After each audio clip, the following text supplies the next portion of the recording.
Before we start, I highly recommend you guys watch my two recent videos on communism and fascism. Now that has been said, let's continue. Communism and fascism are very interesting ideologies. Both ideologies can be similar in practice in their more authoritative forms, but they too are very different when it comes down to their ideologies. Communism and fascism are both conformist and collectivist evolutions of socialism. They usually reject democracy, capitalism, liberalism, and other systems of socialism. Even though communism and fascism have similarities, their idea comes from how both the ideologies implemented authoritarian systems in history. They are very different in how both stand on a number of issues, more specifically social issues. To better understand, I will define both systems, starting with communism.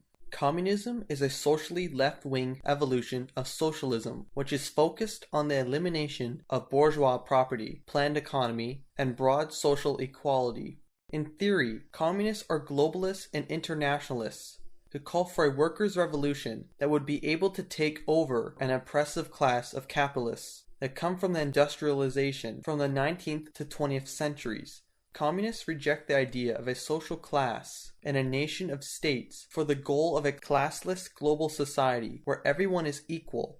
All this sounds good, but there is a problem that arises. The extreme central planning and where all are equal have a habit of leading to a dictatorial military state lacking freedom.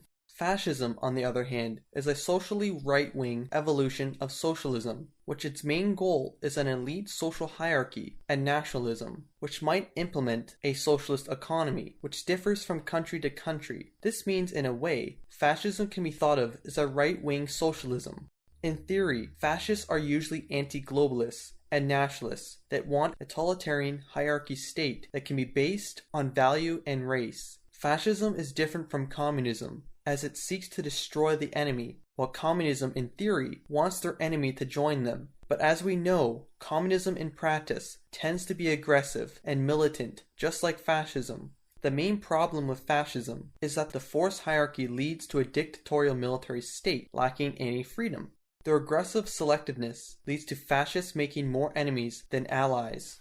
As I stated before, both communism and fascism are collectivist and conformist. They usually reject individualism, liberalism, democracy, capitalism, and republicanism. They specifically reject the political, social, and economic inequalities of the liberal state that come from the Industrial Revolution. As a result, both ideologies can require a high level of centralized state control. Of course, the state of control from both has historically led to dictatorships when it is practiced. This makes both communism and fascism appear more similar than they actually are. It needs to be said that even the most controlling forms of communism and fascism only lead to dictatorships. That means that the ideologies don't have to be despotic in theory, at least to a degree. Even if the ideologies are despotic in theory, both become dictatorships in many different ways. For example, when and if they intend to purge, who and why they purge, varies on the ideology. Now that I have talked about some of the similarities of communism and fascism, I will now talk about how they differ from one another. There is a difference between the different types of communism and fascism. Let's start with communism. In theory, Marxism is mostly a non-authoritative philosophy. Leninism, a radical Bolshevik evolution of Marxism. Stalinism, which is a despotic form of post-Leninism and is an example of nationalist communism. And Maoism, which is a unique nationalist Chinese version of Marxism and Stalinism. All of these forms of communism are different. Now for some of the types of fascism. Lugarism, a Christian anti-Semitic right-wing socialism, Mussolini's National Fascism, a more republican form of fascism that wasn't as prejudiced, and Hitler's National Socialism, which was extremely prejudiced. They too were all very different. Extreme authoritarianism always looks very dictatorial, and most of the time has the same effect. That only shows the liberty versus authority left and right-wing model. One of the main ways communism and fascism differs is the social equality versus social hierarchy. The main problem with both communism and fascism isn't their virtues, such as equality or nationalism, because those same virtues are in a republican democracy. The real problem is aggressive, collectivist, and totalitarian behavior it leads to. if liberalism influences individualism and freedom, while communism and fascism influences collectivism and central planning. This creates problems, as communism's inclusive ideology begins to exclude everyone that won't conform, while fascism's exclusive ideology turns into purging a race. Communism and fascism both have features that can be found in much older governments. For example, ancient Sparta, which Plato describes as a timocracy, a militaristic state, which is really important to understand because the modern forms of communism and fascism are a response to social, political, economic inequality, in which they try to solve the problem. Starting in the mid-1800s with Karl Marx, who was against exploitation of workers. I would agree with him because sending children to work in small spaces to mine ore is just not humane. Since there is a problem to arise from general exploitation of the worker, Karl Marx's socialist ideology eventually becomes the foundation for communism. That is to say, that when a problem became apparent, Karl Marx proposed a solution to the problem. There is nothing wrong with proposing a solution to a problem, but it matters when the solution itself has a chance to create more problems than good.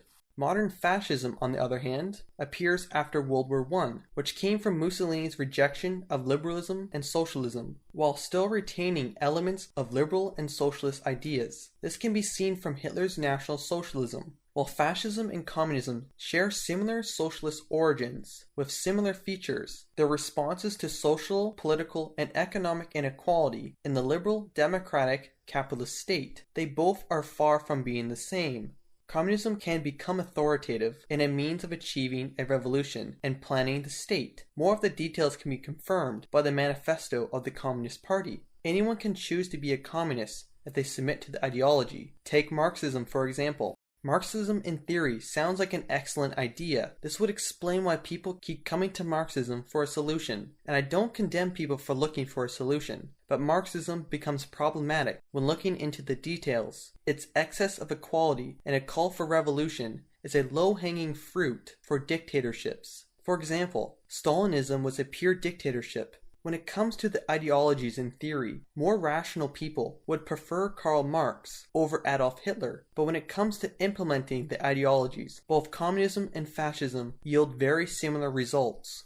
Fascism symbolizes extreme authoritarian nationalism, which is often militaristic and can be seen as an evolution of socialism, as it can offer characteristics of socialism to its inner circle. Fascism is meant to be authoritative and expansive. It is an aggressive civil religion on purpose. It is an ideology of action and thought, which is seen in Hitler's writings. If you have seen how fascism played out in history, it is shown as a nationalistic, authoritative, aggressive, progressively militarized, and dictatorial that often leads to racist policies, like those of the Nazis, in practice. One must be a part of a fascist elite group to join a fascist movement. Fascism is exclusive in all its forms. An example is Hitler's National Socialism, which had racial requirements. Even Hitler and Mussolini's fascism is very dictatorial in theory. If you have seen my recent video on fascism, I explain why people would even want a fascist government in the first place, so I will briefly explain why. World War I caused a lot of problems to arise. A number of World War I veterans were irritated with how incompetent their government was being. They wanted to go back to the days they used to be a world power. Communism became a natural enemy that would wipe out all their progress, which is when fascist parties became popular, as they had a solution to communism and how they would make their country glorious again.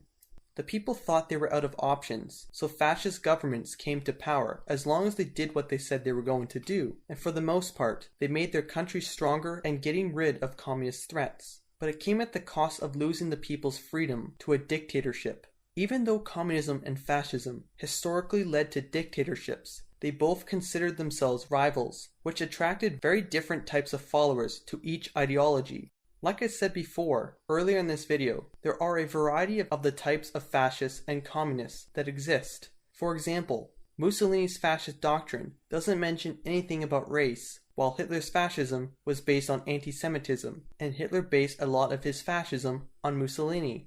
Take the KKK in America. They are in some cases democratic and capitalist. The group expresses extreme nationalist views in their own way. The KKK can be considered fascist because they share key points with the fascist doctrine, even though the KKK's version of fascism is different than Hitler's and Mussolini's. All these groups are fascist in terms of their stance on their group and how they perceive others. To add to this, if you have seen my other video on fascism, I explained that fascism is very hard to define and that there really isn't a centralized definition other than using Hitler and Mussolini as the prime example for a definition. Since we know that there are different versions of fascism, some have socialist elements, others do not. So it is possible that similar groups can be defined as fascist groups, but keep in mind that some groups are just mimicking fascist elements and are not actually fascist. If we look at different communist groups, we can notice they use varying degrees of authority, from true Marxists to Leninists, getting more radical, to Stalinists and Maoists that are militaristic, authoritarian, and nationalistic in different ways. These ideologies are generally opposed to classism, the establishment, liberalism, socialism, and capitalism. But since the ideologies can be quite varied, some versions might not be opposed to these systems. It starts to get confusing when some fascist and communist ideologies can share more in common with each other than they do with their own communist and fascist factions. For example, Stalin and Hitler both favored about the same amount of a planned economy, while Mussolini and Chairman Mao ended up relying on capitalism and classism. Is there a common theme emerging? It is that the controlling behavior of fascism and communism both lead up to be ruled by a militaristic dictatorship when implemented. Fascism means to do that on purpose, while communism leads up to a dictatorship in practice, with its acceptance of a planned economy. As historical examples, Hitler, Mussolini, Stalin, and Mao are very good examples of different ideologies that essentially all become the same thing: militaristic, authoritarian dictatorships. Communism and fascism aren't naturally left or right, militant, authoritarian, or aggressive every time, but their extreme forms are far from liberalism in practice. Aside from the more centered versions of fascism and communism, the extreme totalitarian versions of fascism and communism almost always lead to horrible outcomes, as in a massive death count. Fascism's death count is at around 28 million people, while communism's death count is estimated to be at 94 million, which is insane compared to fascism. So why is communism's death count higher than fascism's? The reason communism's death count is higher is the fact that a great deal of the deaths of communist China and Russia are due to starvation, in which the communist system failed to provide for its population. Not to forget that there were tons of deaths linked to Stalin, Mao, and many other dictators to create a high death count as well. Communism promises a lot of great things, therefore many attempt to create that perfect utopian society, but they forget that many things prevented communism from happening, like easy access to dictatorships, greed, and desire to push through to extreme limits. Overall, when comparing communism and fascism together, the two ideologies differ in their theories and are not the same, as they believe in opposing views, but as soon as they are implemented, they become almost the same, as they turn into controlling dictatorships, even though they may be alike when it comes to end results, but how they got to those results are from two different directions. Fascism knows exactly what it is, while communism is a nicely baited hook that will pull you into your demise. Both of these ideologies have shown, throughout the 20th century, that they should never be implemented again, but as long as people continue to strive for a pure communism, we will continue to get a failed communist system one after another. As you already know, as long as communism still exists, fascism is not far behind, as it can't come to power without a natural enemy. Thanks for watching. If you like the content, like and subscribe. If you have any questions for me, ask me in the comment section below. And I'll see you guys in the next video.